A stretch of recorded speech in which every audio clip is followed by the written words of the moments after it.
Vous aimez les histoires? Alors installez-vous confortablement pour pouvoir profiter de celle que je vais vous lire et qui a été mise au monde par mon amie Martine Ducamin. Ça y est, vous êtes bien installés. Histoire d'une petite valise. Il était une fois l'histoire d'une petite valise qui avait été oubliée sur le quai d'une gare. Comment s'était-elle retrouvée là?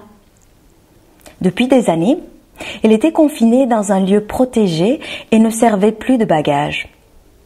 Elle ne savait pour quelle raison elle avait été sortie de sa retraite. Sans ménagement, elle avait été déposée dans le coffre d'un taxi, puis emportée et enfin oubliée sur le quai d'une gare. Elle savait que ses heures étaient comptées, car on n'abandonne pas une valise ainsi. Elle allait représenter un danger potentiel pour les gens. Mais elle n'avait pas peur du sort qui l'attendait. Elle en profita pour se remémorer sa vie, qui avait été riche d'aventures et de rencontres. Elle faisait partie d'une famille d'aristocrates, les malles de voyage. Son papa était une malle en cuir de qualité supérieure. Il était tellement imposant que pour se déplacer, il avait toujours 2 porteurs qui l'accompagnaient. Sa maman était une jolie et coquette valise également, recouverte de cuir, et partout où elle passait, elle laissait flotter derrière elle un parfum ambré. Leur unique enfant, la petite valise, était d'un genre beaucoup plus quelconque et simple. Elle n'avait pas hérité de la classe de ses parents. Du cuir, elle n'en avait que la poignée, ce qui ne l'empêchait pas d'avoir beaucoup de charme et une apparence bien affirmée qui la faisait sortir du lot des valises ordinaires. Très vite, elle avait été séparée de ses parents qui passaient leur vie sur d'énormes paquebots de croisière. Elle n'en fut pas attristée car, de son côté, elle avait envie de découvrir d'autres horizons. Son vœu se réalisa et elle vécut 1000 aventures qui l'entraînèrent aux 4 coins du monde. Elle connut les horreurs de la guerre. Elle vit les plus beaux monastères dans des paysages féeriques.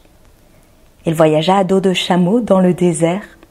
Elle traversa les océans sur des bateaux à voile. Elle avait été bousculée, malmenée, secouée, mais toujours respectée par ses propriétaires. Elle leur en était reconnaissante, et pour leur être agréable, elle se gonflait au maximum pour être le plus volumineuse possible afin d'être remplie d'un grand nombre de souvenirs. Au cours d'un voyage, elle rencontra un sac à dos qui lui fit la cour et dont elle s'éprit éperdument. Il était solide, il sentait bon l'aventure. Mais lui ne pensait qu'à gravir des montagnes et à en tutoyer les sommets. Alors qu'elle rêvait de fonder une famille. À son grand désarroi, la vie les sépara et chacun partit de son côté. Les années passant, la petite valise commença à s'étioler. On lui dit qu'elle était passée de mode et qu'elle n'avait plus d'utilité. Elle se retrouva dans une brocante car elle avait malgré tout gardé son allure originale et affirmée. Elle fut remarquée et emportée dans son dernier lieu de retraite où elle coulait des jours heureux mais un peu ennuyeux. On lui trouva même une fonction. Elle servait à ranger les vieux livres qui n'étaient plus bons à être exhibés. Jusqu'au jour où son étourdi de propriétaire la sortit pour l'oublier sur le quai d'une gare. Perdue dans ses pensées, elle n'avait pas vu l'attroupement qui s'était formé autour d'elle. Elle sentit sa dernière heure arriver, mais elle n'en était pas triste. Elle savait toute la richesse qu'elle renfermait en elle et qu'elle avait amassée tout au long de sa vie si bien remplie.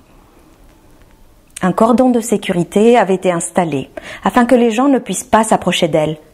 Et de loin, il la scrutait. Elle trouvait cela plutôt amusant d'être ainsi le centre d'intérêt pour ses derniers instants. Jamais personne ne l'avait observée avec autant d'attention. Certains avaient l'air apeurés, d'autres n'arrivaient pas à contenir leur excitation. Elle se sentait importante. La prenant pour une valise laissée par un être malveillant, un groupe de militaires vint déposer l'explosif destiné à la détruire. Elle s'en amusa, sachant qu'il n'y avait pas plus inoffensif qu'elle. Elle était sereine de quitter ce monde dans ces conditions. Elle était en train de vivre sa dernière aventure. Mais elle leur réservait une dernière surprise quand il déclencherait l'explosion. « Reculez, s'il vous plaît !» criaient les hommes habillés en militaire. Le compte à rebours commença. 4, 3, 2, 1. Et on entendit venant de nulle part un grand éclat de rire qui couvrit le bruit de l'explosion. À cet instant, un spectacle extraordinaire s'offrit aux yeux des badauds, le plus beau qui n'ait jamais admiré. Un arc-en-ciel se forma dans le hall de la gare et on vit apparaître un mirage. Chacun vit le sien. Le mirage de l'un ne ressemblait pas au mirage de l'autre. Chacun découvrit dans l'explosion de la petite valise une part des souvenirs merveilleux qu'elle y avait entassés lors de ses nombreux voyages. Voilà, c'est l'histoire de la petite valise qui était partie heureuse d'avoir pu partager le miracle de sa vie de petite valise. Histoire imaginée par Martine Ducamin.